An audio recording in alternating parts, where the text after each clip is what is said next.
سلام، اولین ویدیو چنل نیتزا خوش اومدین. خب بچه، توی اولین ویدیو از اونجایی که اکثرتون میدونین فکر کنم چون از اینستا اومدین اینجا، قراره به یه سری از سوالاتی که خودتون توی اینستا از من پرسیدین جواب بدم. این سوالا حالا درباره بافتنی هست، درباره قلاب بافی هست، درباره خودم هست، درباره همه چی هست. خلاصه که برو بریم.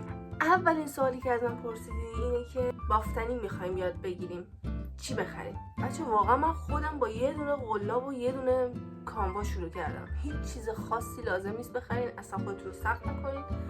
فقط به یه دونه کانوا و به یه دونه قلاب احتیاج دارین. یا اگر بافت با میل انجام بدین، میل بافتنی.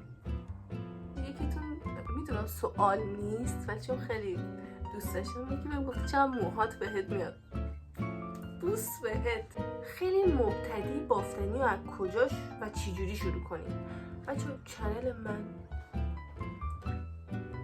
میخوام که خیلی مبتدی از صفر بهتون تا شراک بافتن یا حتی اون کاردیگنی که آخر سر بافتم هم بهتون یاد بدم. یعنی از صفر شما قرار بافتنی رو یاد بگیرین تا هر جا که بخواین. اولین ویدیو شراک بافتن باشه، جان مادرت بچه. من اولیه که نمیتونم بیام یهو بفرمایید شراک، که اول بهتون یه چند تا کار زنجیره ها، چه میدونم پایه ها، اینا رو بهتون یاد میدم. بعد که دیگه یاد گرفتین، اینا رو تونستین یه چیزی ببافین، بعد میام شراک یاد میدم. چون اکثرتون هنوز بافتنی بلد نیستین و به من میگین که از صفر یاد بده و من از صفر بهتون یاد میدم و به شراک میرسیم. ولی خب قول میدم که زود براتون شراک رو بذارم اگر شما حمایت کنید. نوشته که رایگان میذارین. آره دیگه بچه، قرار تو یوتیوب براتون بذارم و شما فقط باید بیاین ببینید. کاملا رایگانه. جایزه هم میدی؟ به چه مناسبت؟ به مناسبت شاید به مناسبت حمایت کردن زیاد بهتون جایزه بدم. چرا اینجوری خوب میشه؟ چرا اینجوری براق میشم؟ ماجیک. خیلی گرمم شده، واقعا دلم میخواد برم چیز خنک‌تر بپوشم. صبر کنیم برم بیام. خیلی بهتر شد اینطوری، داشتم خفه میشدم. خب بریم برای سوال بعدی. خودت بافتنی از کجا یاد گرفتی؟ من از بچگی اینطوریم که کلا کار هنری رو خیلی دوست دارم همه چی رو خودم یاد بگیرم، خودم انجام بدم. برای همین تو اکثر چیزا مثلا یه سررشته‌ای دارم، مثلا تو نقاشی، آبرنگ، رنگ روغن، طراحی، نمیدونم بافت با نمد، اوریگامی، چیزایی که با دست انجام میشه، اینا رو خیلی دوست دارم. بافت با نمد گفتم، کار با نمد. excuse me. برای همین من بافتنی هم خیلی دوست داشتم یاد بگیرم.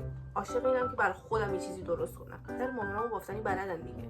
من مامانم یکم یاد گرفتم، ولی از اونجایی که مامانم خیلی بهم یاد نداد همه چیو و نتونستم یاد بگیرم، خیلی بچه بودم، نمیدونم چند سالم، مثلا ما 14 سالگیمون 13 سالگیمون مثل بچه الان نبوده. الان مثلا چند سال ولی خدای فرق می‌کرده اون دوره. و من از آپارات میرفتم یاد میگرفتم که چجوری بافتنی کنم و اینا. خب خیلی خوب بود، قشنگ میتونستم ببافم. اکثرا هم گل میبافتم، نمیدونم چرا، گلای مختلف. ولی بعدش دیگه وقتی با یوتیوب آشنا شدم، دیگه از یوتیوب آموزش رو میگرفتم بیشتر دیگه. آره دیگه کلا از یوتیوب میگرفتم بیشتر، نه چون دیگه آپارات نمیرفتم. یوتیوبم خیلی واقعا بچه‌ها حالا فارسی من زیاد سرچ نمی کردم، ولی انگلیسی اگر بخواین سرچ بکنین چیزی که میخواین ببافین رو راحت میتونین پیدا بکنین و 0 تا 100 هم بهتون میگه. عالی، واقعا خیلی کاربردی و خوبه. موهاتو کوتاه کردی؟ بله. من کلا اصلا جدیداً با موی بلند نمیتونم کنار بیام، برای همین تا یک کوچولو موام بلند میشه سریع. و دوستانم خیلی دوست دارم که کاملا کوتاه کنم، یعنی کاملا پسرونه بزنم، ولی خب نمیدونم. این کارو میکنم ولی نمیدونم کی جرأتش رو پیدا میکنم. به جز کانوای موهر بچه، این کانواهایی که روش پشم دارن میگن، یه پشم بلندتر از حالت معمولش دارن، بهشون میگن کانوای موهر. به جز موهر با چه کانوایی میتونیم شراک ببافیم؟ بچه شما با هر کانوایی میتونید شراک ببافید، مثلا هر چی، نازک باشه، زخیم باشه، پشمی باشه، موهر باشه، کتان باشه، با همه چی میتونید شراک ببافید. بستگی به سلیقه خودتون داره. اندازه‌گیری ها چطور باشه. چند بار از یوتیوب کلا بافتم، یا بزرگ شد یا کوچیک. بچه ببینید من هنوز خودم اندازه‌گیری ها رو نمیتونم درست انجام بدم. شاید مثلا یه مشتری به میگه که شراگ مثلا فلان سایزی میخوام، من 3 بار باز کنم دوباره ببافم. اینطوریه. یعنی من در اندازه‌گیری حالا میتونم یکم کمکتون کنم، ولی اونطوری که بخوام حرفه‌ای بگم که آره واسه این اندازه اینقدر زنجیره اینقدر پایه، نه.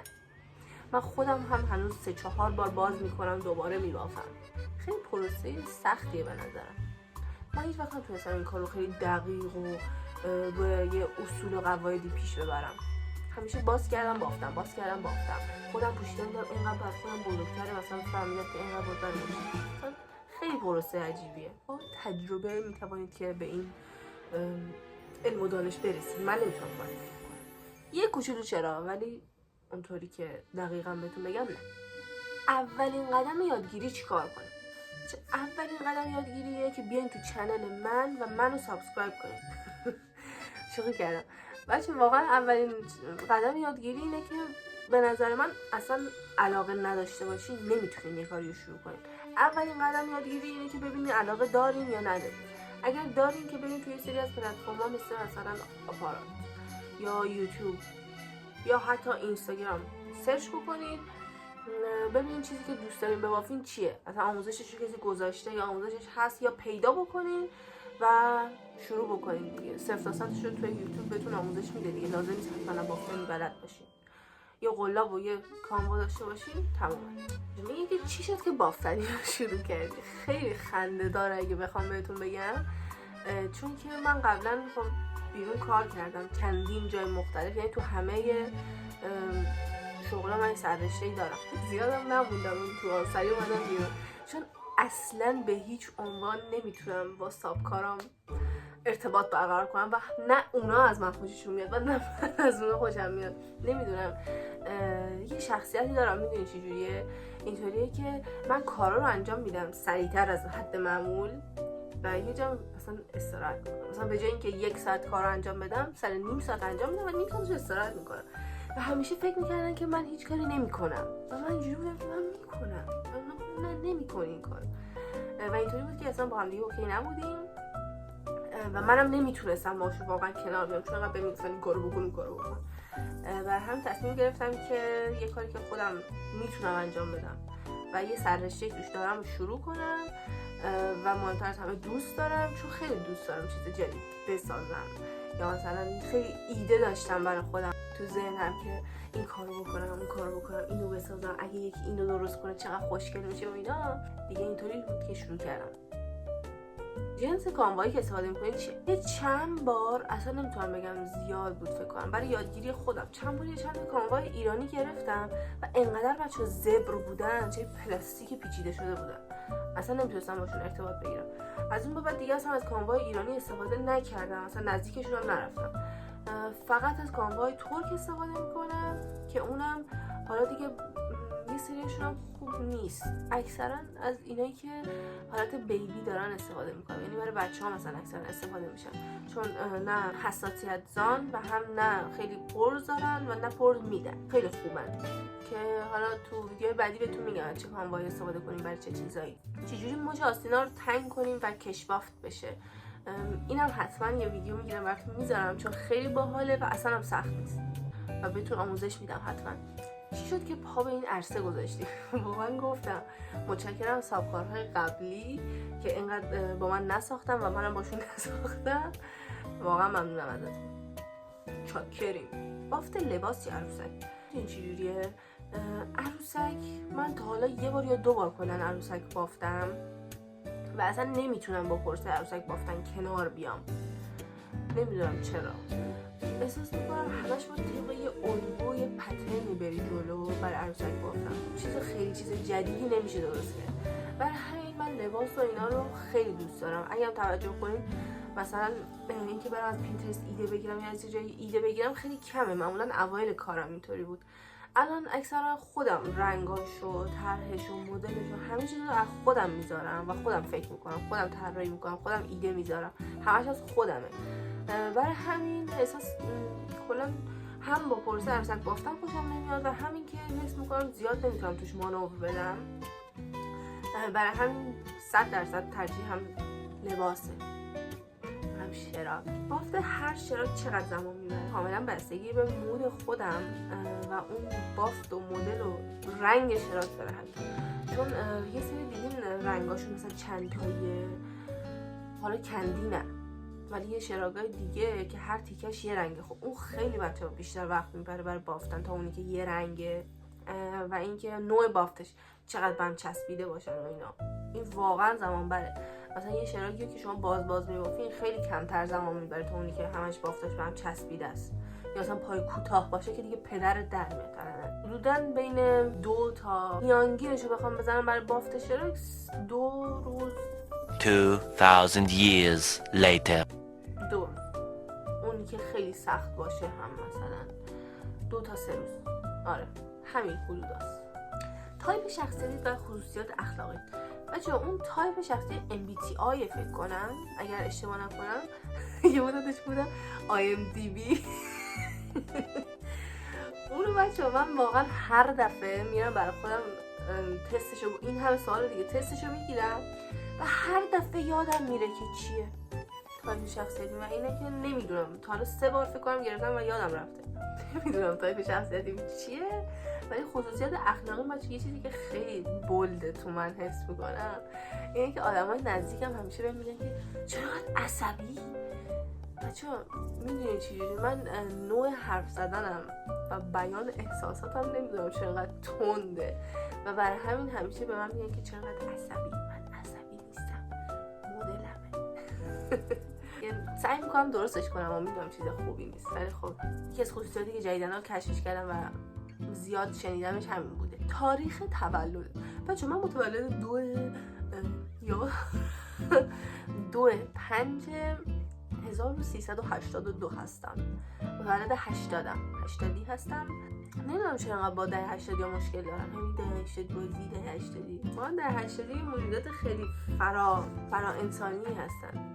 خیلی کارا جدیدی کردن به نظرم که خیلی ها نتونستن و جرأت انجام دادنشو نداشتن. خلاصه که من با این دهه کاملا حال میکنم و دوستشون دارم. دهه‌های دیگرم دوست دارم، ولی چون اینقدر میگن دهه 80 یا اینطوری نمیدونم این بازی رو در میارن، میگن نمیدونم یه سری خصوصیات خیلی عجیبی و هی بهشون نسبت میدن و میگن که فلانن.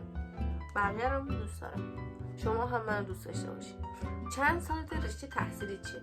از اونجایی که حس میکنم حال ندارین 82 رو بشمارید. آها یه چیزی یادم اومد. بچه چرا اینقدر به من میگن که تو 13 سالته، 14 سالته، 16 سالته؟ unbelievable. بچه unbelievable. من 21 سالمه، رشته تحصیلیم هم آموزش زبان انگلیسی هستش. نمیشه آموزش ها تو تلگرام هم باشه. واقعا من اصلا آدمی هستم که تو تلگرام زیاد نمیرم و اصلا با این پلتفرم هیچ ارتباطی نمیتونم برقرار کنم. نمیدونم چرا. خیلیاتون دیدم که مثلا با تلگرام خیلی اوکی، همش تو تلگرامین، کاراتون اکثرا تو تلگرام، ولی من اصلا نمیتونم. نهایتا تلگرامی هم که میرم واسه اینه که چون یه لینک گذاشتم که اونجا هم مثلا بتونید سوال بپرسید، ثبت سفارش بکنید، میرم که جواب شما رو بدم. وگرنه اصلا تلگرام نمیرم. برای همین اصلا فکرش نکنم که بخوام توی تلگرام فعالیت بکنم. برای سفارشات همکار قبول میکنی یا نه؟ خیلی دوست دارم همکار قبول کنم و یکی باشه که کمک دست من باشه. اسکل نیستم که دوست دارم. دوست دارم یکی باشه کمکم کنه، مثلا بتونه چیزایی که من میبافم ببافه. ولی من واقعا تا حالا پیدا نکردم کسی که بتونه این چیزی که من میخوام اونطوری که من میخوام ببافه. و اینکه اگر همکار قبول بکنم دنبال یک فردی هستم که بتونه یه چیز خاص ببافه، یه چیز مثلا جدید ببافه، بعد اینکه تمیز بتونه ببافه. اگر خودتون بافتنی میکنین، کارهای جدید میبافین، یه چیز خلاقانه دارین توی کارتون، ایده هاش از خودتونه یا میتونین یه سری ایده از خودتون بذارین بافتنی کنین، تمیز باشه بافتتون، خب به هم پیام بدید. چرا قبول نکنم؟ حتما قبول میکنم. و با چند نفرتون هم همکاری کردم تا الان و واقعا کارتون تمیز بوده و من هر دفعه مثلا برای من میفرستادن یه محصول رو نگاش میکردم اینجوری چقدر تمیزه. خیلی هاتون هم بودین که کارتون تمیز بوده و من باهاتون همکاری کردم. اگر کارتون تمیزه و خلاقین اگر کارتون تمیزه و خلاقین حتما به پیام بدین، نمونه کارتون رو برای من بفرستین. یکیتون گفته که آموزش کاردیگه میذارم بچه‌ها، ولی خیلی پروسه طولانیه. اول بهتون یکم پایه ها رو یاد بدم، گفتم یاد بدم که چجوری ببافین، یه سری ترفنده اینا رو بهتون یاد بدم، بعدش حتما براتون کاردیگه نمیذارم. و اصلا اونقدر چیز فضایی نیست که فکر میکنین، اصلا خیلی سخت نیست. یه سری تکنیک‌ها رو بلد باشین، یه سری چیزا رو بلد باشین، راحت میتونین یه کاردیگه برای خودتون ببافین. یکم که گفته بیوگرافی دیگه، بیوگرافی رو فکر کنم دادم دیگه.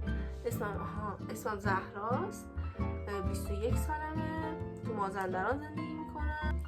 خب بچه سوالاتون تا اونجایی که میتونستم جواب دادم. حالا یه سریاتون هم پرسیدمون که دقیقا شبیه همینا بود دیگه. منتظر ویدیوهای آموزشی باشین. اگر دوست دارین یه موضوع خیلی خاصی رو مثلا یاد بگیریم، براتون سواله، مثلا مثل یکی که پرسید چجوری آستین رو جمع کنیم و کشوافتش کنیم، اگر از قبیل این چیزا دوست دارین یاد بگیرین، این دایرکت بدین یا تو تلگرام، حالا هر جا که راحتین، که من بدونم چیا رو دوست دارین یاد بگیرین و چیا براتون سواله و اونا رو بیشتر براتون ویدیو بگیرم بذارم. شاید چیزای غیر آموزشی هم براتون بذارم توی این چنل، نمیدونم نظرتون چیه. دوست دارم همه چی باشه، everything. کلی دوستتون دارم. اگر تا اینجا ویدیو دیدین مرسی واقعا ازتون. بوس به تک تک کله هاتون، بوس به کله تک تکتون بوس به کله تک تکتون. و اینکه سابسکرایب کنین حتما، لایک و کامنت هم که میدونم یادتون نمیره. دوستتون دارم، شما هم منو دوست داشته باشین. خدافظ.